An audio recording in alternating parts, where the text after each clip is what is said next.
Hi everyone, welcome back. This is Sayam Negi, and today we will be discussing about few more security plus questions. So let's move on with the questions.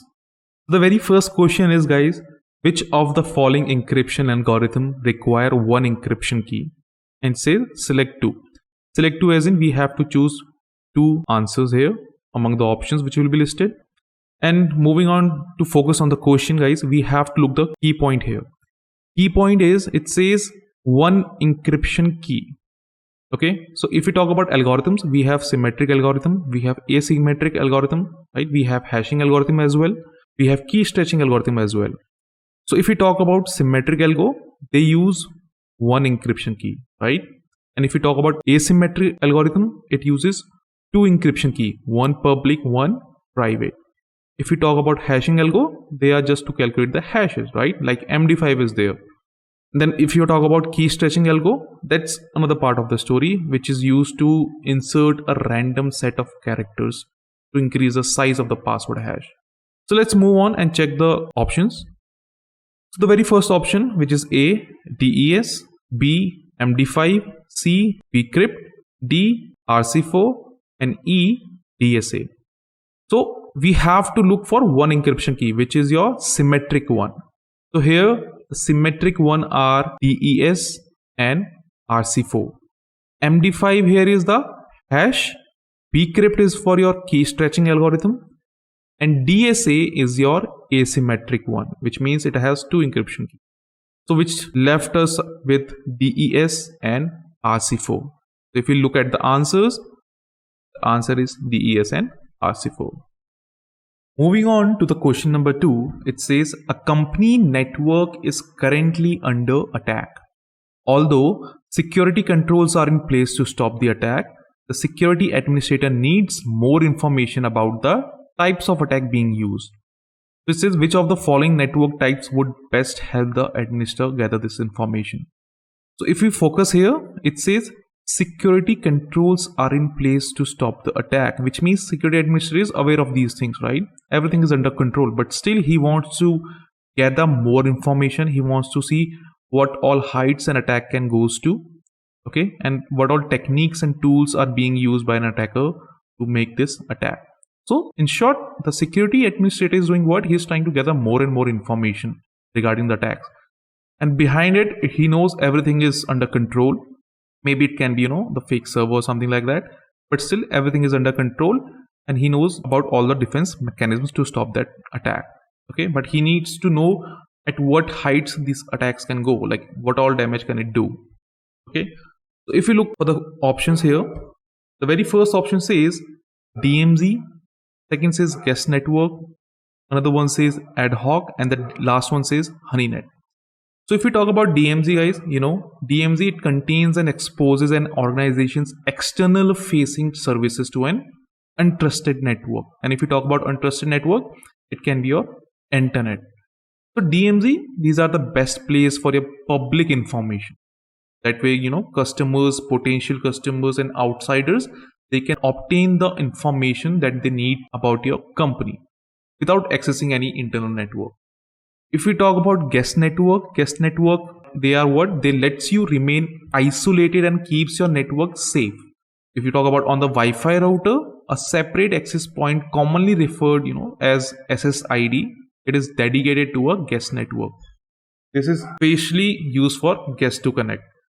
Now, if you look at the other option, which is your ad hoc, they are created between two or more wireless PCs together. And it doesn't use a wireless router or any access point. So here the computers, they communicate directly with each other. So ad hoc networks can be very helpful during meetings or any location where a network doesn't exist and where, people need to share their file. So we use ad hoc network there. It's like on a temporary basis one. Now if you look at the other option, the last one, which is honeynet. So honeynet is a decoy network that contains one or more honeypots. Guys, honeypot is a computer system that is set up to attract threat actors or these malicious actors with the intention of analyzing their attacking strategies and the tools they will be using. It looks like a real network and it contains multiple systems, but it is hosted on one or only a few servers. So in short, in HoneyNet, what we are trying to do, we are trying to gather all those methods, all those techniques, the attacker is trying to use to make an exploit. So if you look at the question again, it says the security administrator needs more information about the types of attacks being used, right? So the HoneyNet defines it more accurately. So we'll be going with the D option, which is your HoneyNet. So if you look at the answer, HoneyNet is the right answer. Moving on to the next question, which says using a one-time code that has been texted to a smartphone is an example of. So in the question it says an OTP or one-time code has been sent to your smartphone, and it is asking what sort of a example it is of, like authentication type. So if you look at the options now, it says A, something you have. Something you have is an ownership factor, which means that the account holder, he or she possesses something that no one else does. Like your smart cards or your RSA secure ID, where you get a token which is valid for a couple of seconds.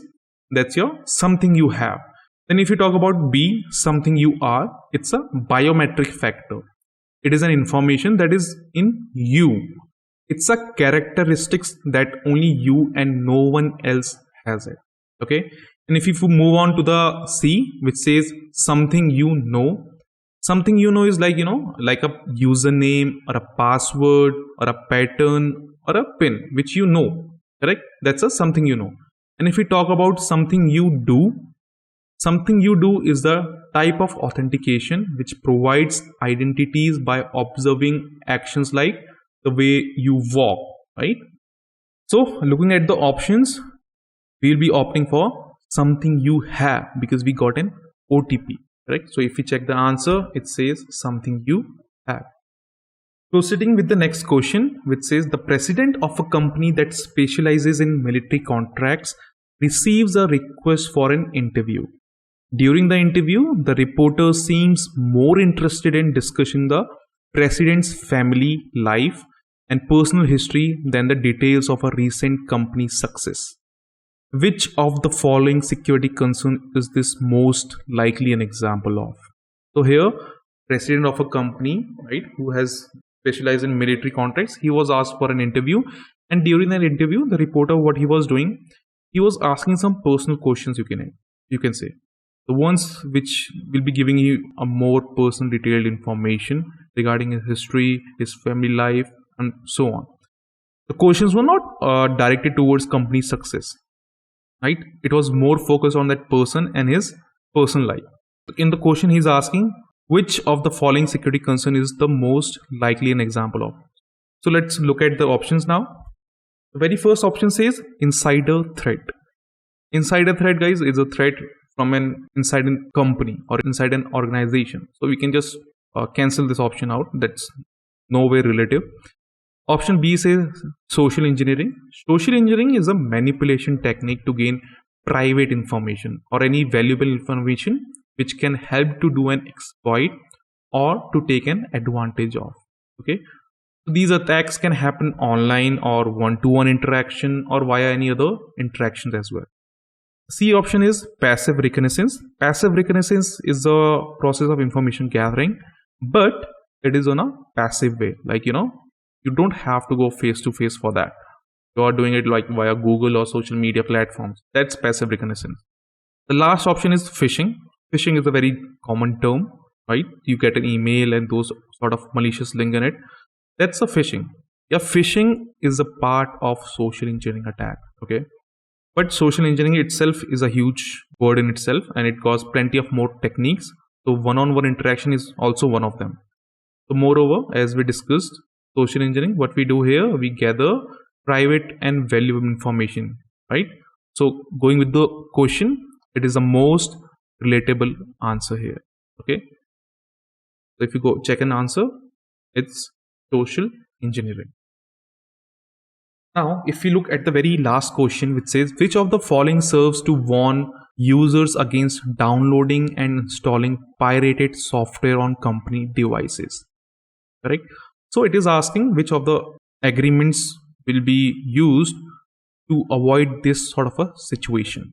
So if you look at the options, it says AUP as an acceptable use policy, NDA as a non-disclosure agreement, SLA as your service level agreement, and BPA as in your business partnership agreement.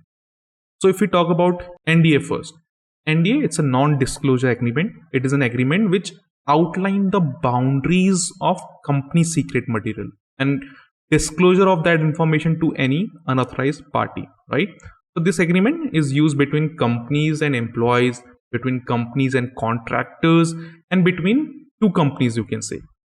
So if the employee or contractor breaks this agreement and does share such information, then they may face legal consequences. Okay, so it is based on that. That's your NDA, non-disclosure agreement. Do not share any such sort of information. Then if you look at SLA, which is your service level agreement, it's a contractual agreement setting out the detailed terms under which a service will be provided or is provided. So this can include terms of security access controls and risk assessment. That's your SLA. Then we have BPA. BPA is a business partnership agreement, which is very common. It is a legally binding document that outlines details about business operations, ownership stakes, financial, and any decision making plan, right? So that's your BPA. Then we have AUP. AUP is your acceptable use policy. It is used to protect the organization from the security and legal implications of employees misusing its equipments. So you can say that the policy will forbid the use of equipment to defraud or any defame or to obtain any illegal material. So what it does in short, it does that it will prohibit the installation of any unauthorized hardware or software. If we go by the options and if we check the question says, which of the following serves to warn users against downloading and installing pirated software on company devices? So here AUP is the right answer, which is acceptable use policy, because what it does, it prohibits the installation of unauthorized hardware or software. So if we check the answer, it is AUP. Thank you for watching the video. If you like the video and if you want such more videos, kindly let us know on the comment section. Thank you.